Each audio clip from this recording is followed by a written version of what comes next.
welcome to Nina's Knots Crochet. I'm Lynanne. If you're new here, hey, thanks for stopping by and checking out my channel. My channel, well, it's all about crochet. Yeah, sometimes I talk about yarn or something cool happened in the yarning community or, you know, my life. You never know what we're going to talk about, but we're going to talk about something. Returning subscribers, thanks so much for coming back, spending a little bit of your Thursday with me. A little bit unusual. I don't normally put out videos on Thursday, but I wanted to come to you guys today to talk about Judy from Judy's Creations and Crochet and I are doing a challenge called the Riptide Challenge. This isn't a traditional make-along. This is we wanted to use up our minis because Lord knows we have a lot of minis. And I know a lot of you out there have minis. And we found this pattern from Mariana Muller, and we both happen to have it in our to-do list. I think it was on Judy's Make 9 at one point. Anyway, we got to chatting and we're like, instead of a traditional make-along, let's do a challenge where we are challenging you to step out of your comfort zone. I know for a lot of you, because I've heard from some of you, including you, Jackie, that doing a starting chain of 270 automatically turns you off on this project. And that's a shame, because it's not that difficult, you guys, to do a large chain. If you want to mark every 10th chain with a stitch marker, or like I did, every 50 chains with a stitch marker, you're counting to 50. You're not counting to 270. And then before you know it, you've got your chain done. And this pattern itself has a lot of at least new to me, techniques and a way to work on some techniques that I haven't done since last year. So the new to me technique is the I-cord start. And now that I know how to do it, it's like, what's my next project that I can use with an I-cord start?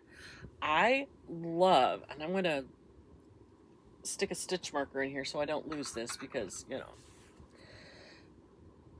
that would be a shame. I don't want to lose any stitches. Okay, come on, close now.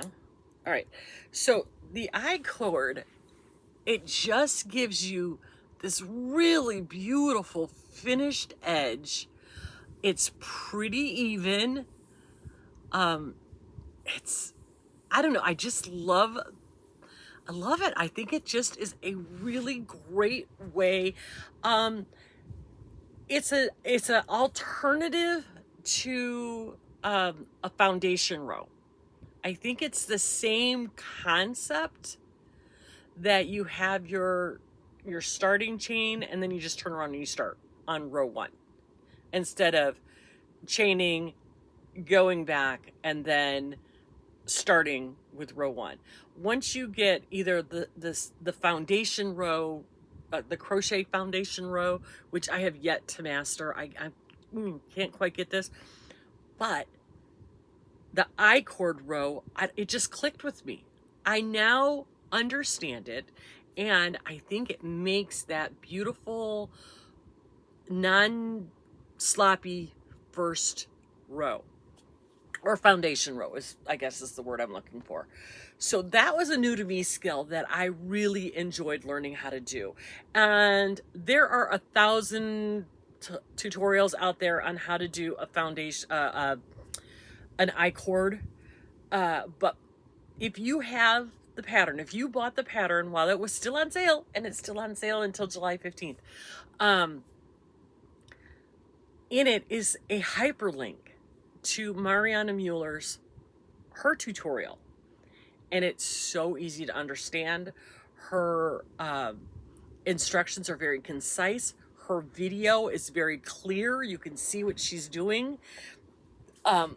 Personally, for me, only because of the way I wound my yarn up, I couldn't do a inside outside pull, so I just started with 2 balls of the same yarn, oops, to do my inside outside. But if you had like a skein like this, you could pull from the inside and from the outside and do your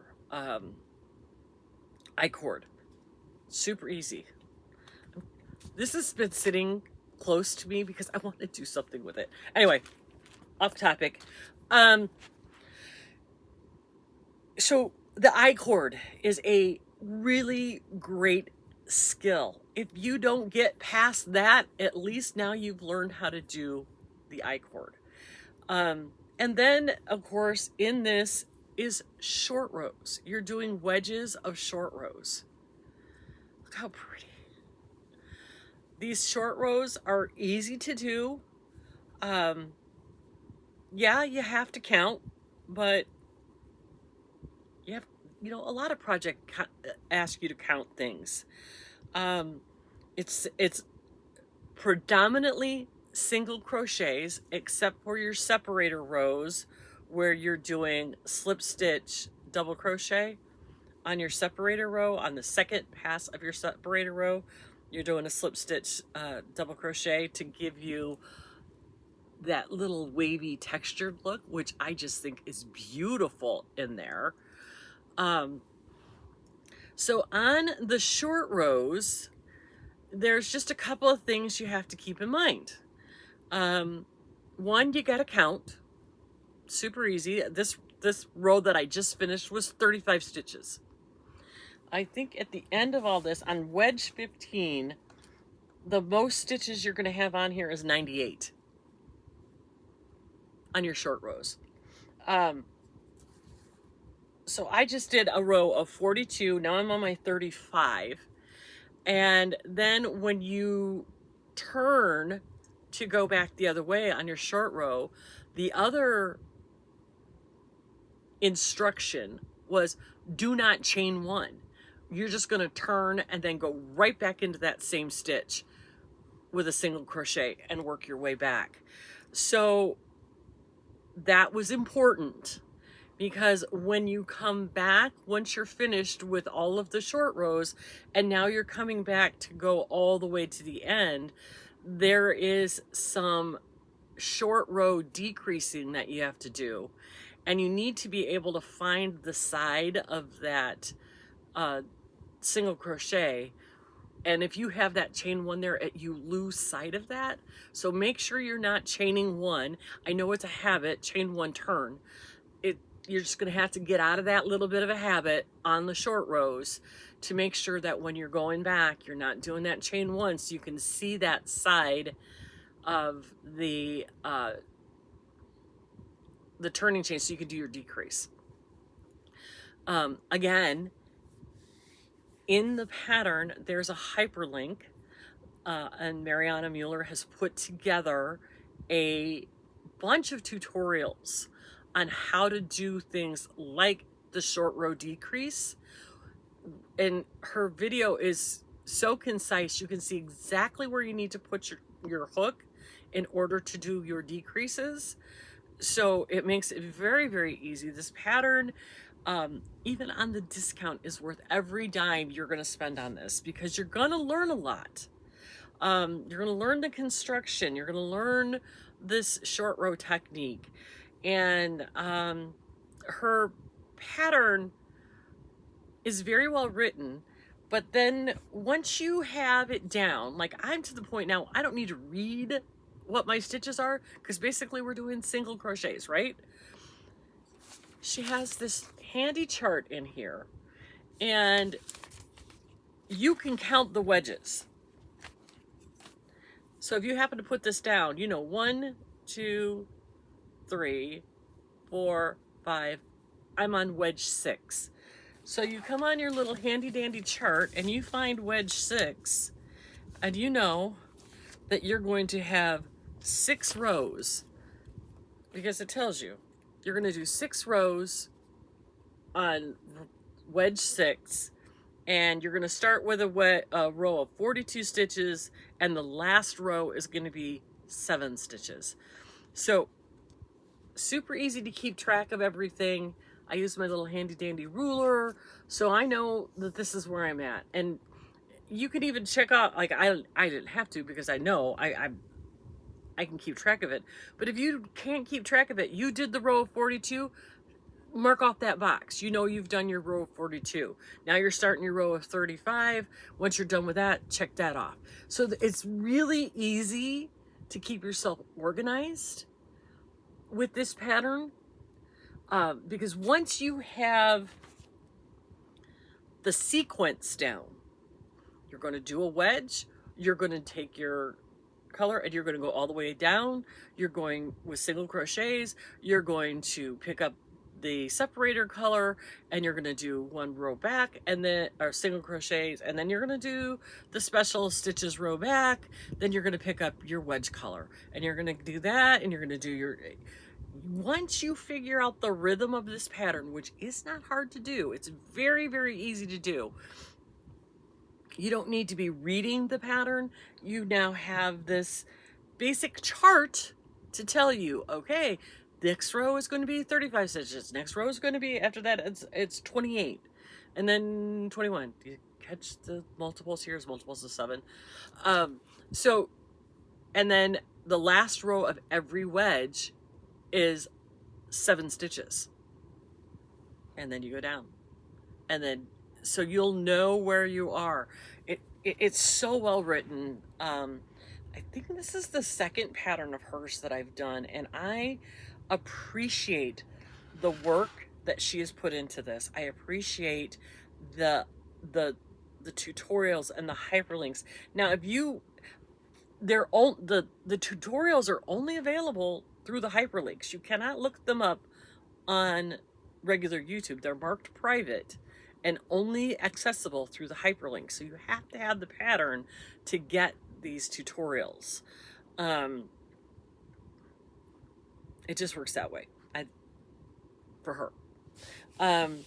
But in the end, you're going to get something beautiful. Now, I'm using my cornbread and honey minis from the very first advent calendar I bought from Tanya. But if you have scraps laying around, I've seen some done with scrappy ones that are just absolutely gorgeous. And I've seen some that are done with, you know, more than minis. Really beautiful. People are coming up with some really, really beautiful color combinations. Now, that's where I was going with this next part. If you are participating and you're getting done, and I have had some people send me pictures, do not send them to Judy. Not that she doesn't want to see your work, but if you want to be part of the slideshow at the end, and you want to be part of the prize drawing at the end, you're going to need to get me your pictures into my email, which is ninas.knots.crochetcreations@gmail.com. And I'll put that down here. It's in my description box. By July 15th. If I don't have them in my inbox by July 15th, you know, midnight, July 15th, 16th, then you won't be allowed, I won't have a chance to get them.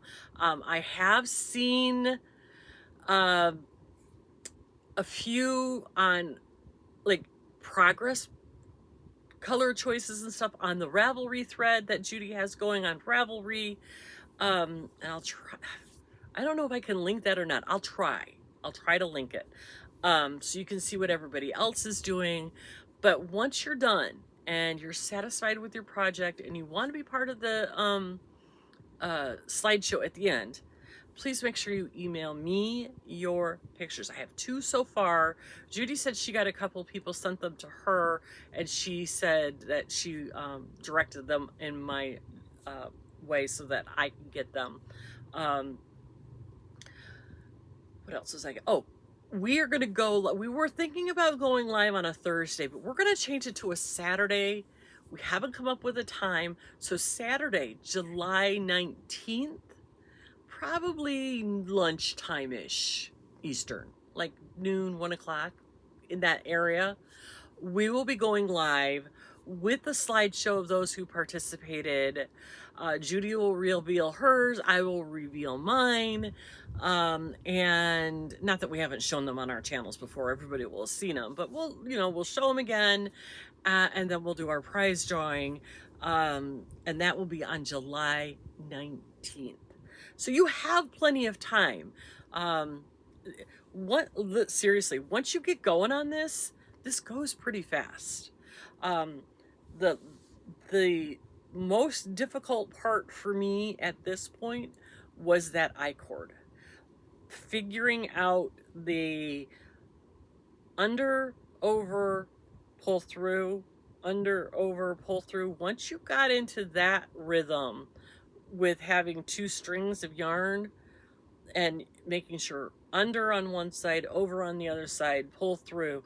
Once you got that rhythm down, and are satisfied with how nice your chain looks. There was plenty, I frogged it. I lost count the number of times I frogged it because some were too loose, some were too tight, but it was practice. But once you got into it and got that tension right, it kind of flew off the hook, and now I'm hooked on I-cords. I think it just is a really beautiful way to cast on a project. So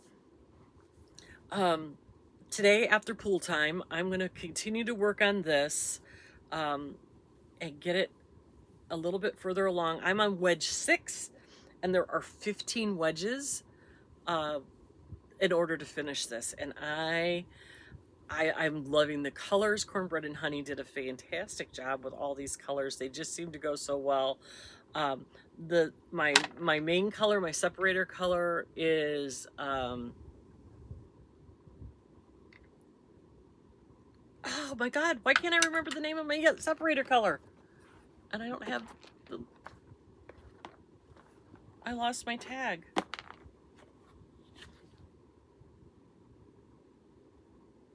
I remember the name of the color. The colorway is called Calico Scallop. You guys probably remember because I've talked about it. Stress will do that to you. Anyway, I love my color combination. I could see this with, like, if you were bold enough to do the wedges in like maybe neon colors and do a black separator, or even the wedges in a really dark color with neon separators.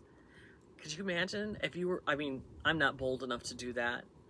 But yeah, this is just, my big worry at this point is how I'm going to block it. I don't have anything big enough.